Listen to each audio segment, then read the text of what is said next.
vous avez découvert Ivoire TV. Ivoire TV.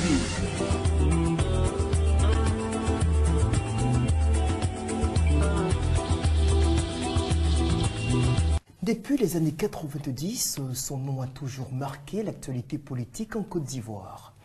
Tantôt de la gauche, parfois flirtant avec les milieux de la droite libérale, ce texte pilier de la toute-puissante Fédération des étudiants de Côte d'Ivoire, la FESI, a décidé de sortir définitivement de l'ombre. Mesdames et messieurs, je vous présente le docteur Doumbia Soumaïla, dit Doumbia Major, président du Congrès panafricain pour le renouveau. Docteur Doumbia Major, bonjour. Bonjour. Merci donc d'avoir répondu à notre invitation. C'était pas très évident aussi.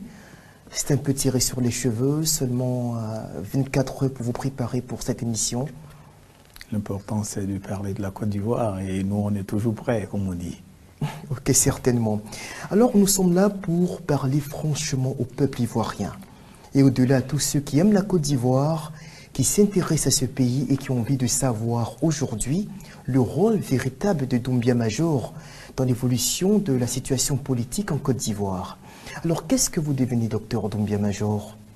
Qu'est-ce que je deviens? Je suis enseignant à l'université d'Abidjan, où je viens d'être recruté fraîchement. Et je dirige donc le CPR, qui est le Congrès panafricain pour le renouveau. Je suis donc rentré d'exil, on va dire définitivement, depuis 2001. Je suis allé en exil depuis 2000, d'abord en passant par le Ghana, le Mali, la Belgique. Je me suis installé en France, j'ai tourné un peu au Canada, aux États-Unis. Maintenant, 19 ans d'exil, on va dire, c'est terminé. J'ai décidé de rentrer 19 ans d'exil parce que Doumbia Major fait un peu peur aux gens. 19 ans d'exil parce que à un moment donné de l'histoire de notre nation, il y a certaines personnes qui refusaient donc les divergences d'opinion, la liberté d'expression et qui n'acceptaient pas qu'il y ait des opinions qui leur soient défavorables dans donc leur schéma de conquête de pouvoir. Et donc je parle du moment où nous étions étudiants. Il y a eu donc que nous avons défendu une position qui était que nous refusions que le mouvement des étudiants soit donc affilié au parti de M. Laurent Gbagbo. Ça a valu que ceux qui ont soutenu cette position soient assassinés dans ce pays. La liste des gens est connue, Bakayoko Nomissa, Kinyelman, Jonas, Kwasi Hervé, et bien d'autres, Habib Dodo, et voilà. Ils ont tous ceux qui voulaient garder donc l'indépendance de la FESI. Donc du syndicat étudiant, donc qui ont été donc assassinés, pour d'autres torturés comme moi-même, des arrestations arbitraires, des tortures, des emprisonnements à Kwedo, à l'école de police, au commandement supérieur des gendarmeries, la brigade de recherche, l'école de gendarmerie. Tout cela pour vous seul. Nous avons subi tout ça. Et donc, c'était le FPI qui, dans sa stratégie de conquête de pouvoir, s'était appuyé donc voulait s'appuyer sur le mouvement étudiant, en fait une milice. Nous avons dit non à ça et pour ça, on a subi tout cela. Et nous avons décidé d'aller en exil quand nous avons constaté que nos camarades étaient tués, qu'on était emprisonnés et que tout ça se faisait pendant que le FPI était en alliance avec le général Guèye. Ils n'avaient pas la totalité du pouvoir, mais ils avaient cette possibilité de manœuvrer de cette façon avec l'appui de leurs journaux, avec l'appui de la frange militaire une du manipulation FPI de l'opinion publique. Ça, c'était lors de la transition, l'an 2000. De la transition, donc, avait infiltré et l'armée et le milieu étudiant avec Bleu Goudé, la FESI et tout ça, et donc avait instrumentalisé donc les étudiants, les militaires pour régler des comptes, pour n'est-ce pas, étouffer tous ceux qui pouvaient dire non. Nous, on a décidé d'aller donc En exil. En Et exil donc, pour durant toute protéger la notre présidence Laurent vie. Gbagbo, vous étiez perçu comme une menace potentielle pour la Durant survie toute du la régime. présidence de Laurent Gbagbo, je faisais partie de ceux qui avaient été, on va dire, chassés de la Côte d'Ivoire, ceux qui étaient menacés d'être tués par la FECI qui entre-temps était devenue une milice pro-Gbagbo. Et tout le monde a vu que Gbagbo utilisait pour les faire tabasser des juges, pour les faire attaquer les rédactions de certains journaux, voyez-vous, et donc qui était devenue une milice, une force d'appoint pour poser des actes, pour s'aimer la terreur dans sa stratégie de conquête de pouvoir. Et ceux-mêmes qui avaient assassiné nos camarades ont été récompensés d'une certaine façon avec des bourses présidentielles, avec de l'argent, voyez-vous. Comme qui, par exemple? Est-ce que Je vous parle avez des bien noms? entendu de Charles Bleu Goudet. Charles Tout le monde Bleu Goudet, savait qui que avait Bleu contribué donc Goudet à a assassiner certains des voilà. vôtres. Et comme je l'ai dit, voyez-vous, il y a eu des actes graves quand même qui ont été posés dans ce pays. Entre-temps, vous avez rejoint la rébellion de 2002. Non, je suis parti en exil parce que je pouvais pas rester. J'étais après le Ghana, après le Mali où on a été pris en charge par les étudiants de l'AEM. Je suis allé en France, en Belgique, puis en France, voyez-vous. Et donc pour préserver notre intégrité physique, parce qu'il y a eu des choses quand même graves. Figurez-vous que le premier attentat qu'il y a eu dans ce pays, ça a été fait par Bleu Goudet. Le 25 mai quand même 2000, le premier attentat terroriste. Parce que quand même, ce sont des gens qu'ils ont armés pour aller découper des étudiants qui étaient en plein restaurant universitaire à Cocody, en train de déjeuner tranquillement, étaient sanglants. Voyez-vous, chose que le FPI a essayé de minimiser. Donc vous estimez que c'est Bleu Goudet qui était donc à l'origine de cette expédition punitive? Aujourd'hui, tous le reconnaissent. Lui-même, Serge Kassi l'a reconnu. Tous ses proches le reconnaissent. Les victimes le reconnaissent. Ian Philippe, qui est aujourd'hui président du conseil régional du Boukani, il a été mis dans le coma, le sang. Marc Boabré, Daniel, il est là, qui a fait son témoignage. Donc, c'est Blé qui a organisé. Ses proches même justifient cela par le fait qu'ils subissaient des harcèlements, des étudiants par-ci, par-là, ils étaient embêtés. Et donc, ils ont posé cet acte criminel-là, cet acte terroriste-là, en répression de leurs camarades. C'est ça, parce qu'ils voulaient prendre le contrôle d'un syndicat pour en faire l'appendice de du FPI, ce qu'ils ont réussi. Entre autres. Alors aujourd'hui, vous êtes de retour en Côte d'Ivoire et depuis 2006, vous avez mis sur pied un parti politique, le Congrès panafricain pour le renouveau, dont vous êtes le leader, et cela fait maintenant 13 ans que l'aventure se poursuit sans que véritablement les Ivoiriens sachent d'abord l'existence de votre formation politique, mais ensuite ses objectifs et quelle vision vous nourrissez pour le pays. Il faut dire que les gens ont bien voulu que les Ivoiriens ne sachent pas ce que c'est que nos convictions, les idées que nous défendions, parce que déjà ils nous ont contraints à l'exil, on était à l'étranger, donc pratiquement inaudible. Donc ça faisait partie aussi de leur stratégie. Et les organes de presse sont là pour communiquer. Une fois qu'on était à l'étranger, on n'avait pas accès aux médias quand vous êtes en exil. Voyez-vous, aujourd'hui, il y a vous ont refusé Internet, mais vous savez, la Côte d'Ivoire reste la Côte d'Ivoire, à part quelques 2-3 journaux qui sont indépendants, je pense tout ça en grippe. Le reste, c'est souvent des journaux qui sont affiliés à des partis politiques. Et donc, quand vous êtes blacklisté d'une certaine façon, écoutez, vous n'avez pas accès forcément aux médias. Voilà, donc il y a une sorte de marginalisation que les uns et les autres ont voulu à un moment donné parce que on était porté quand même d'un certain nombre de vérités que les gens ne voulaient pas qu'on sache. Sous Gbagbo, par exemple, voilà, il fallait être convaincu, il fallait convaincre les Ivoiriens que Doumbia Major a été manipulé par telle personne, par le RDR, et que si on a tué ses amis, c'est parce que cela a été manipulé par le RDR. Le RDR étant diabolisé, non, il n'y avait pas de rébellion en ce moment. Le RDR étant diabolisé, présenté comme le parti des parias, le parti des étrangers, le parti des gens sales, le parti des gens qui sont stigmatisés en Côte d'Ivoire comme des sous-ivoiriens, présenté Doumbia Major comme étant proche de ce parti-là, c'était amener l'opinion publique à accepter donc les atrocités qu'on faisait subir à ses amis, les tortures qu'on lui faisait subir, pour que tout ça soit socialement accepté. Et il ne fallait pas que Doumbia ait droit à la parole, surtout pour apporter un démenti. Donc l'exil, on est parti, on nous aurait tués. Nos camarades ont été tués ici. Enfin, je veux dire, la presse étrangère est aussi là pour communiquer. La presse étrangère, il y a les médias qui sont ouverts. La presse étrangère est là pour communiquer. Nous étions en exil. L'exil, c'est pas facile. Hein. L'exil est d'abord rupture. Aujourd'hui, les gens du FPI connaissent quelques mois d'exil. Beaucoup sont en train de fuir pour arriver. Ils se mettent à genoux à quatre pattes. Ils arrivent pour dire, ils n'arrivent pas à tenir. Donc, quand on vous sort de votre élément et que vous allez en exil, il y a un temps d'adaptation. Voyez-vous, donc on a vécu tout ça, il fallait aussi prendre le temps pour continuer nos formations, ce que nous avons fait, et prendre le temps pour installer le parti qui était en clandestinité quasi, et il fallait le mettre en lien avec les camarades qui sont ici sur le terrain, préparer tout ça pour arriver, je vais dire, arriver en force. Et moi j'ai envie justement qu'on essaie de décrypter une page de votre histoire. Beaucoup d'Ivoiriens, en percevant Doumbia Major, pensent tout de suite à la rébellion.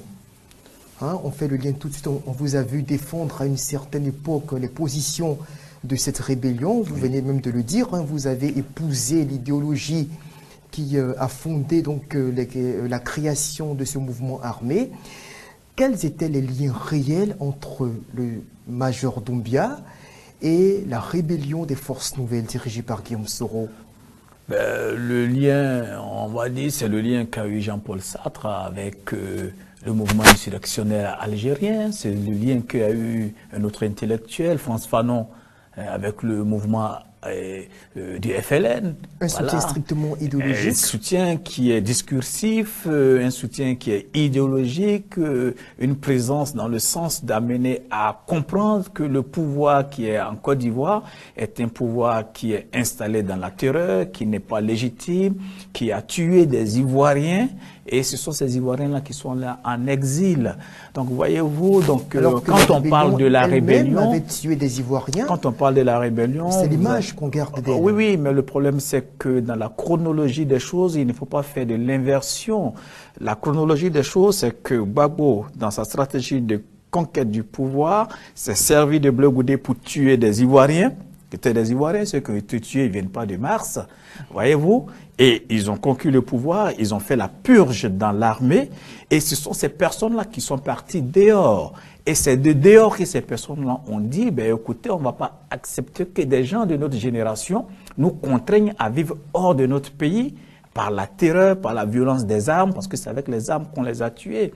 C'est avec des armes blanches, des machettes qui sont allées découper le 25 mai, des Ivoiriens qui sont des étudiants là-bas. Et ce sont ces étudiants-là dont je faisais partie, qui étaient en exil, qu'ils ont dit, et ces militaires aussi qui sont allés en exil, que Gbagbo ne voulait même pas, donc Gbagbo ne voulait pas accepter le retour, qui ont dit il faut qu'ils rentrent dans leur pays. Et en tant que socialiste, comment est-ce que vous perceviez à l'époque les massacres qui étaient commis sur des populations civiles à Bouaké, dans plusieurs localités de Côte d'Ivoire? Je pense qu'il y a des mélanges que vous faites, parce que ce dont vous parlez n'est rien d'autre que la conséquence ou souvent les effets collatéraux d'une action dont le premier coup a été donné par Laurent Gbagbo en tuant des Ivoiriens. Ne vous a pas pourtant amené à vous retirer de ce combat? En tuant des Ivoiriens, bien entendu. Ce sont des Ivoiriens qui sont morts, ceux qui ont été tués en 2000. Par la rébellion? Non, par Gbagbo, par Blé Goudé, voyez-vous. Et donc, c'est pourquoi je vous dis, faites pas des mélanges chronologiques.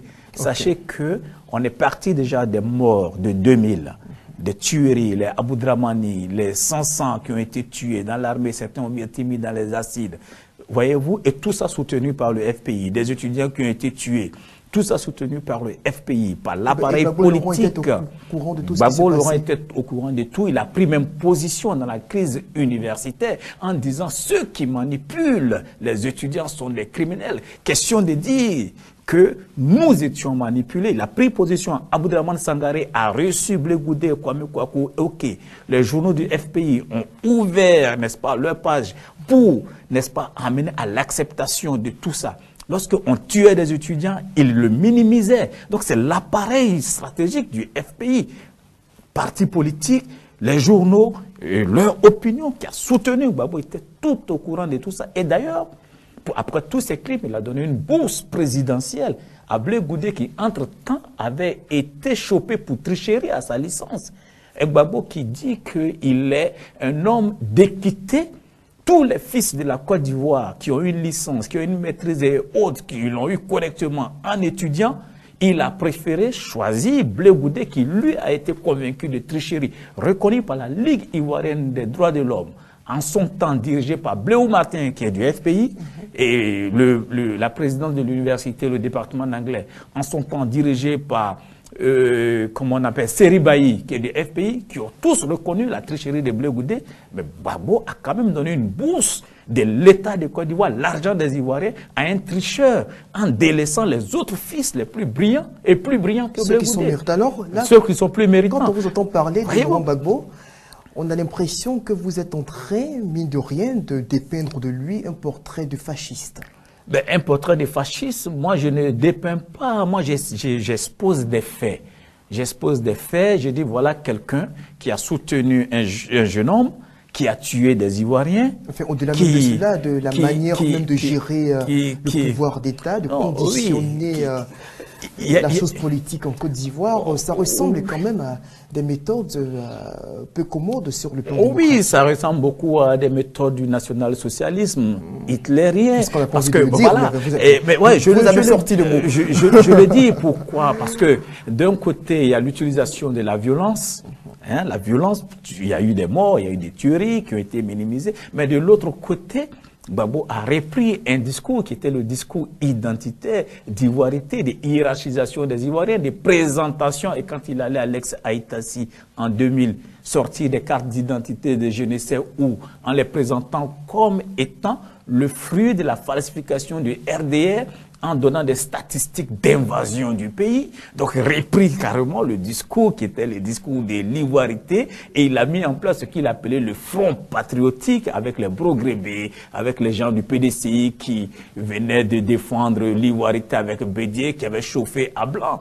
D'une certaine façon, la population ivoirienne, avec ce discours puant et polluant de l'identité, de la hiérarchisation des Ivoiriens, de la catégorisation des Ivoiriens, en pur, en impur, en source, en Ivoirien de souches multiséculaires, certains étant dit de circonstances et autres. Donc, il a repris pour lui ce discours-là parce que... populiste.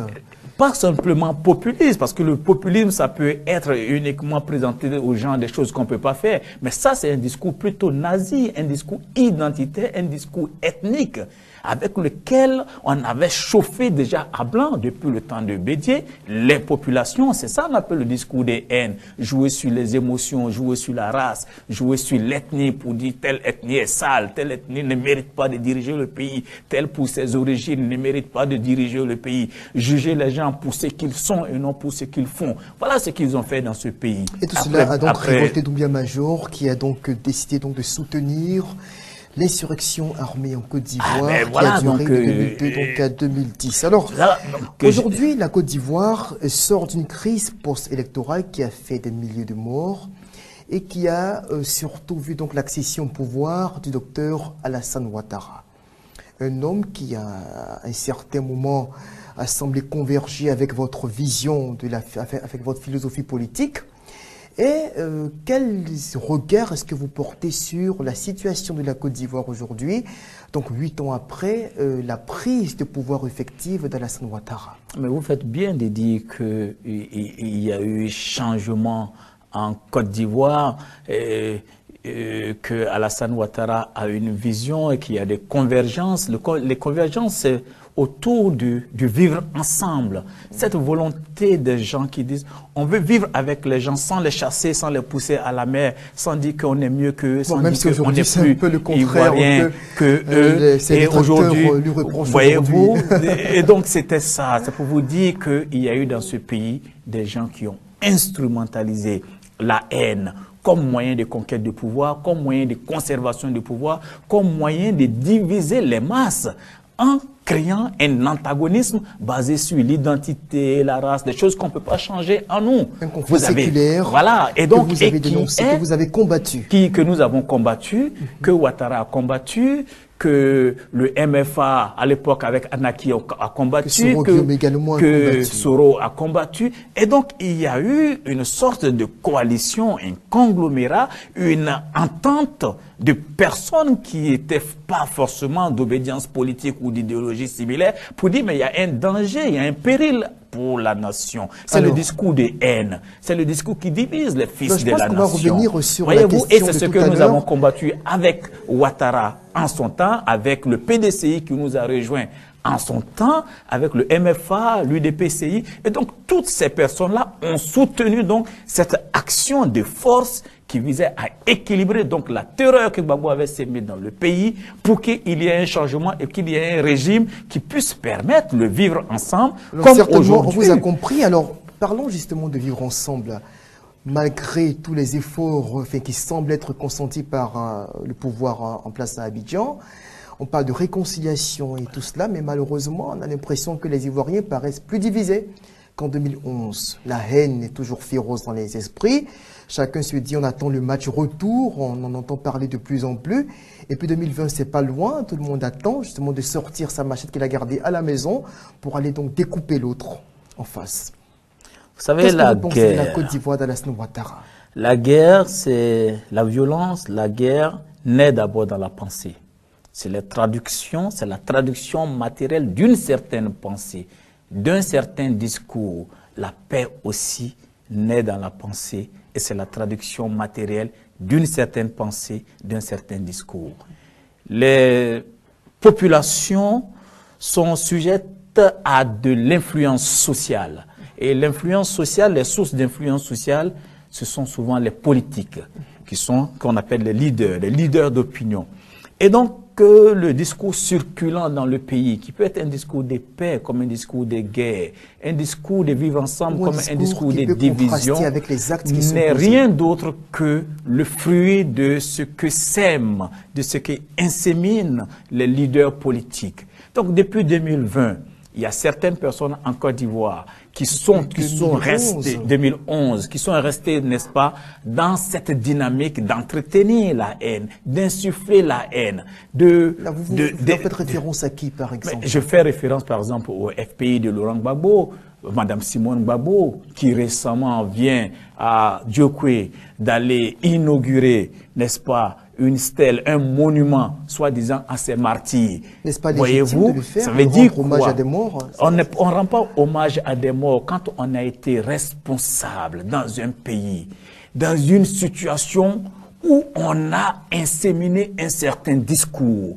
On a dit aux gens qu'ils ne devaient pas vivre ensemble avec d'autres, que cela était inférieur et autres. On a créé une certaine ambiance, un discours circulant qui a mené la guerre. On doit avoir à ce moment donné une petite dimension de responsabilité pour dire qu'on a posé des actes, on a tenu des discours qui a formaté les consciences pour poser un certain type d'actes. Quand on a fait ça, au rassemblement, Madame Gbagbo appelle au non, rassemblement. j'arrive. Après, je vais décortiquer son discours si vous le voulez. Quand on a fait ça et qu'on est arrivé à une situation de plus de 3000 morts, que nous tous nous déplorons, on ne va pas revendiquer des morts. On ne va pas parler de martyrs. Parce que dire martyr, c'est se mettre dans une position victimaire. Ce qu'on fait, c'est qu'on appelle à la mise en place de monuments à tous nos morts pour dire plus jamais ça.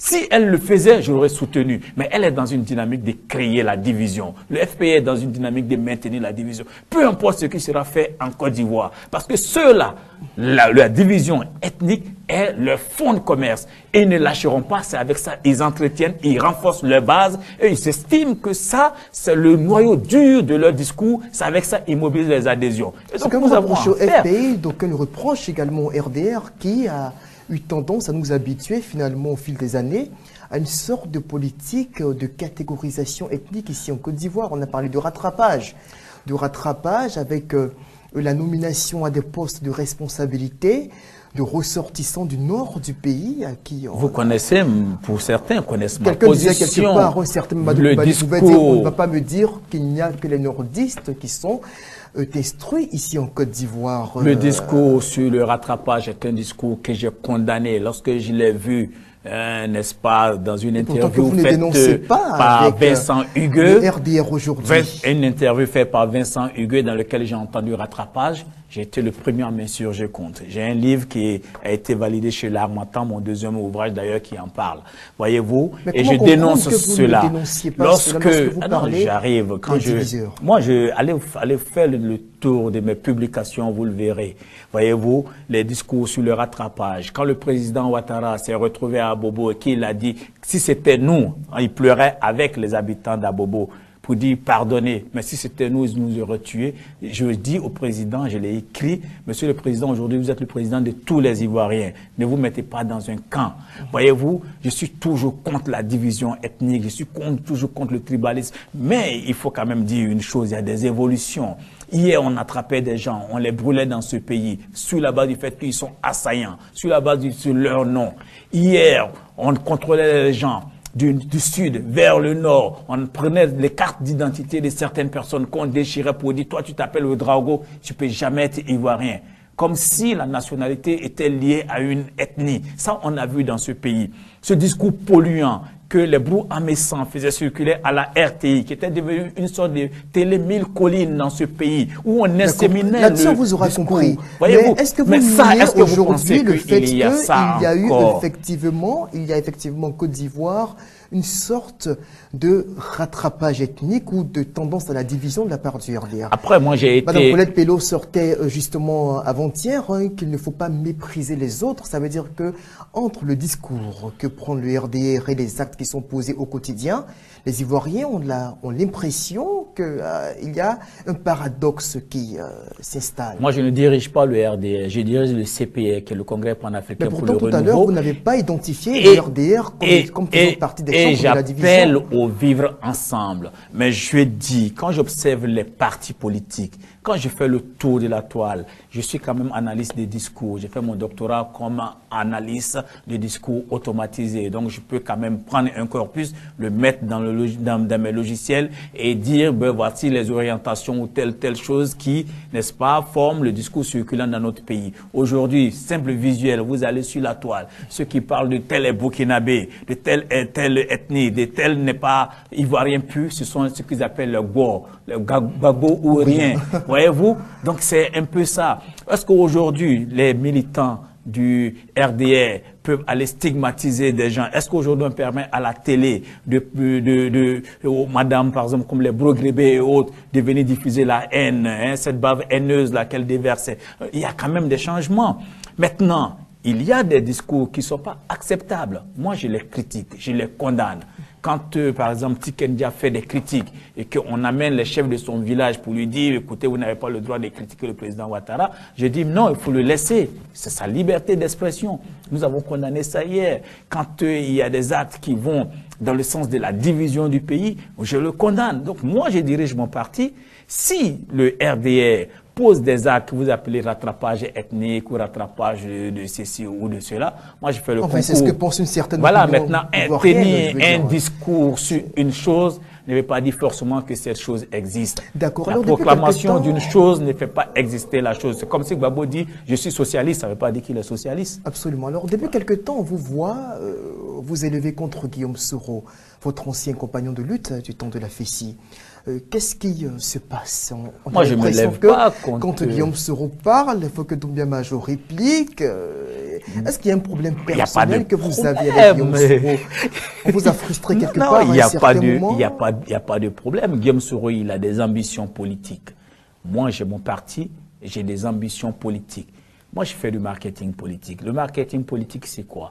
C'est-à-dire, chacun vend son appareil, chacun vend son discours, comme on vend du savon. Il a son savon, j'ai mon savon, j'embellis le mien et je le présente pour que le client peuple adhère à mon discours. Il fait la même chose et je présente les tares de son discours. Et donc, voilà, si nous sommes dans la concurrence vous attaquez directement et précisément à lui. Maintenant, je n'attaque pas que Guillaume Soro, j'attaque tous mes adversaires politiques. Je ne suis pas en alliance avec eux. Alors, Guillaume Soro est devenu votre adversaire politique. Mais c'est un adversaire politique. Il a des ambitions politiques. J'ai un parti politique. Nous ne sommes pas des alliés. Est-ce que vous avez déjà entendu que Guillaume Soro est avec moi, nous sommes en coalition? Mais pourtant, ce que vous sortez sur lui est très grave. Vous l'accusez pratiquement d'avoir été à l'origine donc de la mort du Major Ribé. vous l'accusez d'enrichissement illicite, de beaucoup de choses en tout cas qui ne sont pas faites pour justement soigner ou pour enrichir le débat démocratique en Côte d'Ivoire. Voyez-vous, le débat démocratique en Côte d'Ivoire doit se nourrir de vérité, de sincérité, refuser l'imposture. Ce que nous voulons en Côte d'Ivoire, c'est un changement. Ce changement-là ne peut pas se faire sans des hommes de valeur, sans des hommes qui ont rompu avec l'immoralité. Voyez-vous, quand vous me parlez de Guillaume Soro, c'est pas que Guillaume Soro je critique les Bédier, auxquels on a confié ce pays-là pendant plus de 50 ans, qui en ont fait un pays sous-développé. Vrai ou faux, le résultat est là. Ce sont des hommes qui ont eu une vision, qui ont eu une idéologie politique, qu'ils ont mis en application. Le résultat, nous l'avons. La Côte d'Ivoire est un pays sous-développé. J'estime que ceux-là sont d'une classe avec politique. Un coup d'État à l'appui, une classe politique.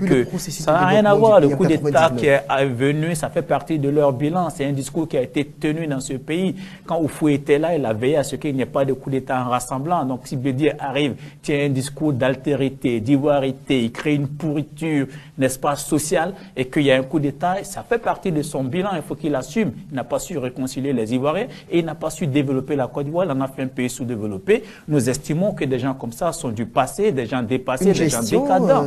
Et donc, qui est aussi attribuable à ceux qui sont aujourd'hui au pouvoir. Je veux parler du RDR qui était de l'appareil d'État, avec le premier Alassane Ouattara qui n'a pas fait mieux du temps de sa primature entre 90 et 92. Je suis en train de juger les partis individuellement pour l'instant. En tout cas, je parle du PDCI qui a un bilan qui ne lui permet pas, à l'époque, le président qui ne nous permet pas de leur confier notre destin, nous, en tant que jeunes, qui avons vécu donc le résultat de leur réflexion, de leur vision politique qui fait de nous, de notre pays, un pays sous-développé. Ça, c'est clair, c'est net, c'est voilà, c'est de l'expérience. Sur la voie de l'émergence avec un taux non, il n'y avait pas de l'émergence. On parle des résultats. On sait que la Côte d'Ivoire était à une position très enviable. Moi, je parle des résultats. Sous Bédier, la Côte d'Ivoire était un pays sous-développé, vrai ou faux. Voilà, on était en 1960 au même niveau que la Corée. On leur a confié notre destin, notre avenir. On leur a confié tout. Ils ont des cadres, ils ont des gens qui réfléchissent. Et le fruit de leur réflexion a été aujourd'hui un résultat. Il n'y a pas de couverture maladie universelle en Côte d'Ivoire. Il n'y a pas eu d'adressage en Côte d'Ivoire. Il n'y a pas de numéro identifiant unique en Côte d'Ivoire. Il n'y a pas de bancarisation obligatoire en Côte d'Ivoire. Notre pays est à tous les éléments d'un pays sous-développé. Donc des gens comme ça, qui prétendent être des cadres, des gens qui réfléchissent dans un pays, qui n'ont même pas pu mettre l'assurance chômage, moi je dis ce sont des médiocres. Et ça, moi je juge sur la base des faits. Et donc des gens qui ont mis ce pays dans cet état, laissez-moi terminer, qui ont mis dans ce pays dans cet état, qui sont aujourd'hui à un âge avancé, pour certains qui ont l'image même de momies, qui sortent des sarcophages. Voyez-vous, donc ceux-là, qu'est-ce qu'ils peuvent aujourd'hui? Non, qu'est-ce qu'aujourd'hui cela peut apporter de nouveau? Donc maintenant revenons à Guillaume Soro. Moi, je juge les gens sur le bilan. Vous l'avez accusé d'abord d'enrichissement illicite. En une minute, qu'est-ce que vous lui reprochez exactement? Ce que je dis de Guillaume Soro, c'est que moi, personnellement, pour l'expérience que j'ai, pour le regard que j'ai, l'analyse que j'ai fait de son parcours politique, je ne peux pas lui confier le destin de mes enfants et de mes petits-enfants. Et pourquoi? Parce qu'il a eu quand même la responsabilité de gérer le nord du pays. Et la gestion du nord du pays, ça a été vol des deniers publics. Le pays a été mis en pâture. Toute une partie du pays a été mise en pâture. Dans quelles conditions? Les ressources ont été pillées. Dans les conditions de la rébellion où il y avait une partition qui n'excluait pas que les impôts qui ont été mis en place à travers une régie financière qu'il appelait la centrale soient collectés pour être mis dans la caisse qui appartient à tous les Ivoiriens, qui est le trésor public. Ça, il ne l'a pas fait. Il a pris plutôt l'argent pour lui, pour acheter des maisons, à sa femme. De ce que vous avancez? Et comment il pourrait acheter une maison à 2 femmes à Paris, à Bonneuil et à Franconville? Avec quel argent? Vous avez des preuves? Voyez-vous, j'ai les preuves. Voyez-vous, et d'ailleurs quand je parle, je lui dis, moi je suis franco, hein. Voyez-vous, vous n'êtes pas d'accord, vous m'amenez au tribunal, on juge, j'amène mes preuves, j'amène mes faits. Si vous étiez face à Guillaume Soro, et je lui dirais ça. Vous à répéter la même chose? Mais bien sûr, je lui dirais, Guillaume, on t'a confié la gestion, en tout cas du moins tu es venu dans une action collective. Et dans cette action collective, tu as eu la gestion d'une partie du pays, 60% du territoire. Tu en as fait quoi? Tu as mis cette partie en pâture. Tu as mis en place la régie financière, la centrale. Et qu'est-ce que tu as fait? Tu as volé, littéralement, tu as pillé la zone, tu t'es enrichi, tu as enrichi tes amis, tu as pris l'argent qui nous appartient à nous tous, Ivoiriens, pour aller scolariser ton petit frère aux États-Unis. Pendant que nous, Ivoiriens, nos enfants, dans cette zone, ne partaient pas à l'école. Pendant que nos femmes, dans cette zone, accouchaient à même le sol, il n'y avait pas de dispensaire. Tu n'as construit aucun pont. Tu n'as rien fait pour ce pays, pas de forage. Pendant ce temps, toi, tu prenais l'argent, toi, Guillaume, pour aller construire des forages chez toi. Voyez-vous? Et donc ça, on appelle ça simplement du vol des deniers publics. Ça, c'est un péculat.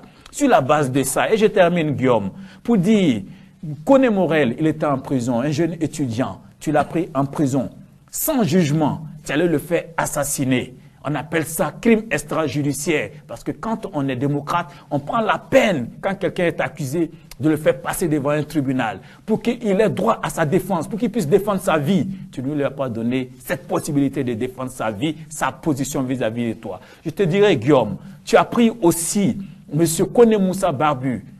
Tu l'as mis en prison à Bouaké. Tu allais le faire assassiner. Tikendia Fakoli et moi-même avons supplié pour que Koné Moussa Barbi vive. Mais non, dans ton délit schizophrénique où tout le monde est ennemi pour toi, tu l'as pris, tu allais le tuer. Les rapports d'Amnesty sur la question sont là. Après tout ça, tu as confisqué le corps de ces personnes-là. Comment toi, tu peux prétendre être démocrate quand tu confisques le corps de personnes? Tu ne leur permets pas d'avoir droit au deuil. C'est le minimum. Même quand tu as tué quelqu'un, donne son corps pour que sa famille puisse faire le deuil. Mais tu empêches la famille des gens de faire le deuil. Est-ce que tu es démocrate? Est-ce que toi, tu peux être un agent de réconciliation dans ce pays? Voilà ce que je dirais à Guillaume. Et donc, sur la base de ce passé, sur la base des attentats, des crimes, des coups d'État que tu situes au Burkina, des pays où tu n'as aucun intérêt, sauf en faire des bases arrière pour tes objectifs mégalomaniaques. Sur la base de tout ça, je dirais, je ne peux pas t'accorder ma confiance et je ne veux pas que tu extrapoles le mal que tu as fait dans le Nord, sur le plan économique, sur le plan humain, sur le plan de la démocratie, à toute la nation. Je ne veux pas une extrapolation, une extension. Et tu es un péril, tu es un danger pour moi, pour mes enfants, pour mes petits-enfants et pour tous les Ivoiriens. Et au nom de ça, je prends position contre toi, aujourd'hui, demain et partout, parce que pour moi, tu es un danger pour la Côte d'Ivoire. Voilà ce que je vous dirais. Vous avez parlé de Laurent Gbagbo, vous avez parlé d'Henri Konan Bédié. Là, vous êtes en train donc d'attaquer avec virulence Guillaume Soro. Ce n'est pas une attaque, ce sont des faits que j'expose. Ce qui est curieux, c'est que vous êtes assez tendre quand il s'agit d'Alassane Ouattara. Alassane Ouattara, il est partant, il a un démocrate, quelqu'un qui prend le vivre ensemble, l'homme politique, profil assez acceptable. Non, j'ai critiqué quand même Ouattara, j'ai critiqué sur le pont, j'ai eu une des critiques les plus difficiles, les plus dures sur le pont de Ouattara, je l'ai dit. Jusqu'à présent, on ne vous entend pas. Alors attendez-moi sur le problème de Ouattara, je dis, et publiquement, je dis, moi en tant que socialiste, je n'accepte pas qu'on prenne l'argent de tout le monde pour construire un pont, qu'on prenne des crédits au nom de tout le monde pour construire un pont et que ce pont, on le rende payant. Ça veut dire quoi? C'est de l'apartheid. Ça veut dire seuls ceux qui auront de l'argent, 500 francs ou 1000 francs par jour, pourront passer sur ce pont alors qu'on a pris l'argent de tous les citoyens pour construire ce pont. Et donc ceux qui n'auront pas l'argent ne pourront pas passer sur ce pont alors que c'est pour une durée déterminée. Non, pas une durée déterminée, 50 ans ou combien d'années, c'est une durée déterminée. Voyez-vous? Oui, mais ce que je dis, pour moi, je paye le pont pour que tout le monde passe dessus, comme Oufou a payé des ponts pour nous. Voilà ma vision. Sur beaucoup de points, je critique sur les questions en rapport avec les marchés publics de gré à gré. Mes critiques ont été difficiles et je continue de les critiquer.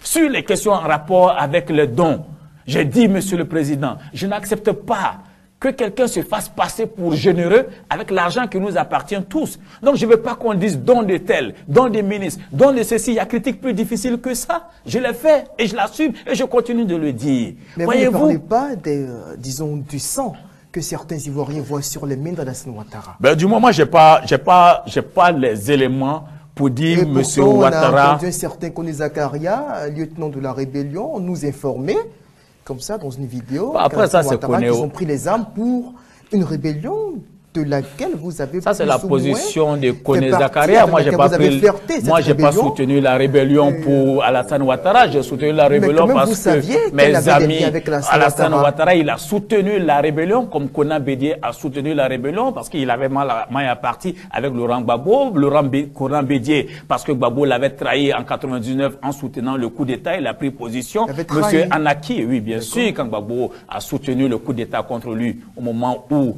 Bédié croyait que Gbagbo allait le soutenir puisqu'il était en deal avec lui, tout le monde le savait. Gbagbo partait jouer au piano, n'est-ce pas, qu'on le présentait à la télé pendant que on faisait la chasse à Ouattara. Donc pour Bédié, Gbagbo, tout le monde pouvait le trahir, sauf voilà. Et puis nous étions à l'époque là, donc je connais les accointances entre les Gossio, les Paul Akoto Yao, les entrées à la présidence et tout ça, ça je le savais. Informé, hein, mais je suis informé parce que j'étais quand même leader étudiant, je côtoyais toutes ces personnes-là, toutes ces personnes. Donc souvent ils me tenaient la main pour entrer à gauche, à droite. Voyez-vous, mais bien sûr. Vous marchez un peu dans les arcanes du pouvoir. Non, mais pas ça. Vous profitiez un tout petit peu quand même de la rosée qui tombait du ciel. Absolument pas. J'étais leader d'étudiant et quand on vous a promis voulait quelque chose. Quoi? Qu'est-ce qu'on veut? Enfin, je tentais de le savoir. Quoi, par exemple? Mais parce que vous avez eu beaucoup d'acquaintances avec toutes ces hommes politiques-là. Mais tous ces hommes politiques-là, aucun d'entre eux ne peut dire que, voilà, moi, j'ai créé des facilités à Doumbia Major dans ce pays. Tout ce que j'ai eu, je l'ai eu par la bataille, je l'ai eu par les tripes, j'ai eu par le combat. Je n'ai jamais entendu quelque chose, une récompense, une nomination. Et je vous fais une confidence. Quand il y a eu la rébellion en 2002, que j'étais à Paris, j'ai apporté ce soutien. Et n'est-ce pas discursif à cette rébellion, il s'est agi de choisir les ministres de la rébellion. Et ils ont envoyé une liste. Voyez-vous, à l'époque, c'est IB qui donnait le mot final, tout ça, parce que bon, voilà, c'est sa chose. Alors, moi, j'ai dit non, j'inscris pas mon nom sur une liste pour être ministre. Pourtant, à l'époque, ça m'a été proposé. À l'époque, j'avais un master. Voyez-vous, donc j'avais quand même un niveau plus élevé que beaucoup d'entre ceux qui se sont proposés pour être ministre. Mais je me suis dit, moi je ne cherche pas à tirer un profit d'un engagement. Je combats pour une cause juste, je combats pour le vivre ensemble. Peut-être par récompense. Ben, moi, je n'ai pas besoin de ce type de récompense. Non, mais je veux dire, oui, mais justement, peut-être que vous aviez fait quelque chose qui méritait quand même que... Ben non, ils ont considéré que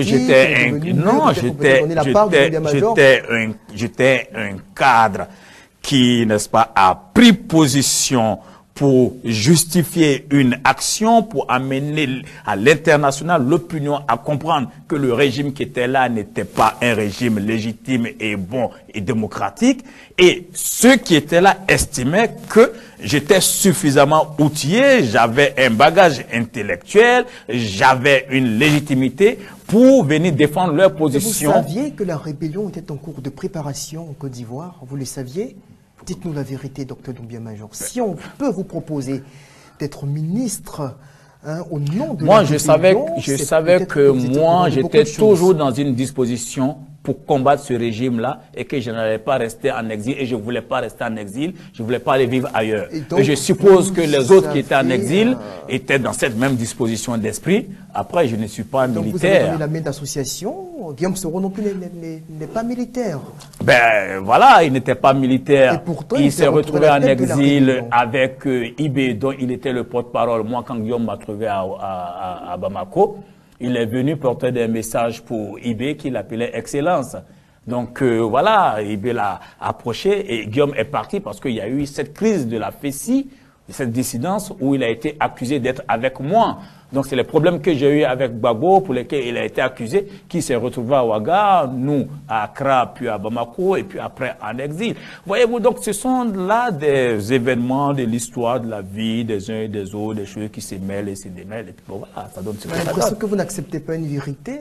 Laquelle? Que vous tournez autour vos liens avec la rébellion.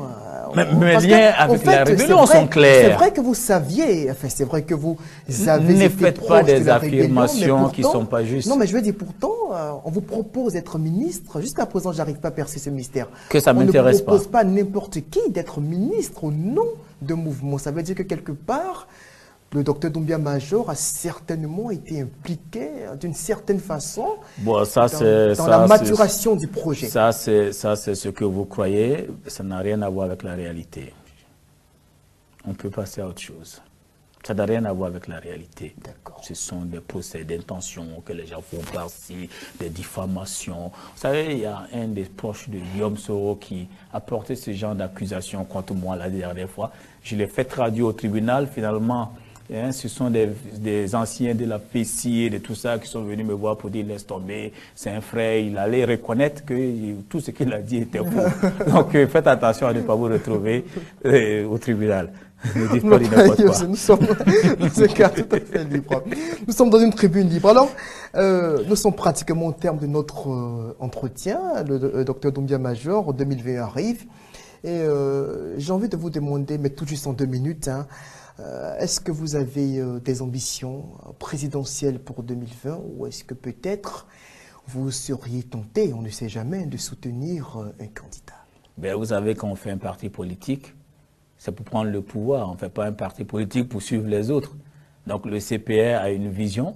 On veut que les Ivoiriens adhèrent à cette vision et que sur la base de cette adhésion, on puisse changer les choses avec les Ivoiriens pour les Ivoiriens. Alors vous vous sentez prêt aujourd'hui à aller au jour tous électoral? Mais moi, j'ai toujours été prêt. J'ai toujours été prêt parce que ma vision sur l'avenir de la nation a toujours été claire dans mon esprit.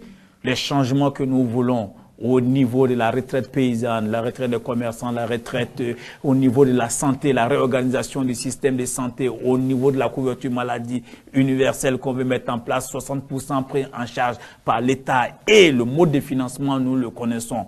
Voyez-vous, et tout ce qui a rapport avec l'adressage depuis 2005-2008, j'en parle, vous allez voir mes vidéos, le numéro identifiant unique, toute cette modernisation, toute cette chose dont je rêve pour mon pays. On aurait repris les ce que je vous dis, c'est que après il y a une réalité, c'est que voilà, il est possible hein, qu'on parte en 2020 dans le cadre d'une coalition. Mais je l'ai dit, dans ce cas, voyez-vous, on va trouver des ententes minimum. Nous avons notre obédience, notre idéologie, nous avons notre projet de société. Mais ces choses se discutent, on trouve des harmonisations, on trouve des ententes. Et pour nous, il y a des choses, il y a des lignes rouges. Il y a une ligne rouge qu'on ne franchit pas. C'est la question du discours identitaire, c'est la question de l'ethnicité, c'est la question de tout ce qui peut diviser les Ivoiriens. Alors, maintenant, cela à part, après, Dr Doumbia Major pourrait se retrouver pour si le FPI, par exemple, renonce à tout ce qui est identitaire, et tout le FPI renonce à tout ce qui est discours identitaire, xénophobe, raciste. Et d'ailleurs, je vous dis, quand nous avons mis en place la CNC, on avait écrit que les signataires renoncent à tout ce qui peut diviser les Ivoiriens, tous les discours ethniques, vol de données publiques et tout ça. Ils ont signé. Après, ils ont commencé à tenir des discours de ce type-là. J'ai dit non, mais s'ils s'engagent à dire qu'eux veulent réconcilier les Ivoiriens, eux ne veulent plus tenir ces discours de Lida Kwasi qui dit tel peut pas être candidat député parce qu'il n'est pas de telle région, les discours de Simone Gbagbo qui vont faire des monuments pour des martyrs, se mettre en position victimaire en divisant les Ivoiriens. S'ils renoncent à tout ça, on peut être ensemble. Si le PDCI renonce à ce discours polluant qui est de dire non, voilà, Ouattara, on le met dans une barrique, on est en train de le ramener au Burkina, qui n'a rien à voir avec PDCI 24, hein. Il y a l'image encore qui est là. On présentait monsieur avec un vélo, une barrique sur la tête. Mais attention, avec, ce que vous dites est assez grave, parce que là, vous portez des accusations. Non, c'est pas, ce sont des choses qui sont publiques. Non, mais je veux dire, le PDCI RDA, ni M. Bédier, ni M. Kikawe n'a eu à le dire, au contraire. Après, vous savez, moi, j'ai longtemps que je suis dans l'organisation des manifestations, des affaires d'organisation. Donc, je sais comment tout ça fonctionne, comment on orchestre tout ça. Donc, moi, quelqu'un ne peut pas me distraire. Pas officiel. Voyez-vous, donc, il y a l'officiel, il y a l'officieux. Et maintenant, le PDCI peut dire... de vous en faire tout à l'heure. Non, le PDCI qui laisse dire à une radio qui se réclame PDCI 24, à ses militants. Vous savez, en France, par exemple, Marine Le Pen, raciste dont on l'accuse. Quand il y a des gens qui tiennent des discours qui sont racistes ou traitant quelqu'un de bonébo et autres, elle prend des sanctions. Un parti aussi a des instances de sanctions. Quand vous ne sanctionnez pas, ça veut dire que vous approuvez. Et c'est tactique. Voilà, donc je vais dire que... vous accusez le PDCI RDA en clair d'être union, cette coalition que nous voulons mettre en place, ou que nous pouvons mettre en place, ou à laquelle nous pouvons adhérer, doit être une coalition qui défend les valeurs de la République.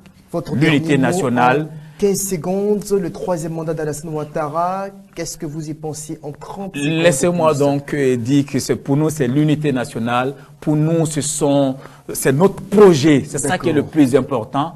Après, si quelqu'un veut faire 7 mandats, nous disons, si tu veux faire 7 mandats, c'est ton problème. Nous, on a un projet qui est imbattable. Nous, c'est notre projet qu'on défend. Et non pas vous-même, votre prise en main des affaires de l'État. Mais nous souhaitons prendre en main les affaires de l'État pour gérer la Côte d'Ivoire au mieux, pour gérer comme nous le voulons, pour gérer selon notre vision. Maintenant, s'il y a d'autres personnes qui veulent se mettre à nous, pourquoi je ne croirais pas en mes chances? Se mettre derrière vous? Vous pensez que... RHP ne serait pas prêt à le faire, mais moi, pourquoi vous serez-vous prêt à vous mettre derrière quelqu'un pour jouer les seconds rôles? Non, nous ne cherchons pas à jouer les seconds rôles. Nous disons que nous avons des choses à proposer au peuple. Nous dirons au peuple en 2000, voici ce dont nous rêvons pour la Côte d'Ivoire. Voici le changement dont nous rêvons pour la Côte d'Ivoire. Voici ce que nous voulons faire pour l'emploi, pour l'industrialisation, pour l'agriculture, pour la santé, pour, n'est-ce pas, tout ce que j'ai cité, hein, la retraite, tout ça. Maintenant, est-ce que vous adhérez? Nous, on veut changer. Si vous ne voulez pas changer, que vous voulez rester avec les vieilles recettes, c'est votre problème. Maintenant, si vous voulez nous faire confiance, nous allons changer votre destin. Nous ne sommes pas des voleurs, on n'a jamais cassé des banques, on n'a jamais tué quelqu'un, on n'a jamais mis quelqu'un en prison pour l'extraire, pour aller le tuer. On ne s'est jamais enrichi avec l'argent du peuple pour aller construire des maisons, acheter des maisons à gauche et à droite. Nous avons un passé qui milite en notre faveur. Nous avons tenu au cours de notre histoire à ne pas être entachés par des choses qui nous salissent parce que nous avions des choses à proposer à la Côte d'Ivoire. Nous avions une vision et cette vision-là, nous voulons la mettre en œuvre autour des valeurs. Et nous sommes des hommes de valeurs. Ce sera certainement votre mot de fin. Peut-être aussi qu'on n'a jamais eu l'occasion de vous mettre à l'épreuve. Alors, c'est terminé pour cet entretien que nous avions avec le docteur Doumbia Major. Je rappelle qu'il est le président du Congrès panafricain pour le renouveau et nous étions là dans le cadre des vérités du docteur Doumbia Major sur la situation de son pays, la Côte d'Ivoire, dans lequel il a enfin l'occasion de revenir après 19 longues années passées en exil. Merci de votre attention. On se retrouve prochainement pour un autre numéro et un autre invité. C'est moi qui vous remercie. Merci, docteur. Au revoir. Merci, docteur. Ici. Qu'est-ce que vous avez découvert? Ivoire TV. Ivoire TV.